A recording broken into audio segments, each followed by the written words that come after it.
It's quick tutorial how to insert a special character in Excel. Okay.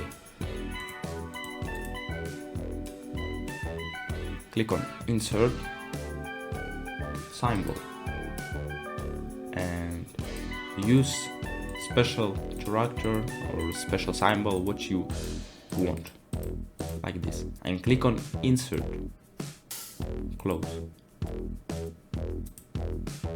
You can choose font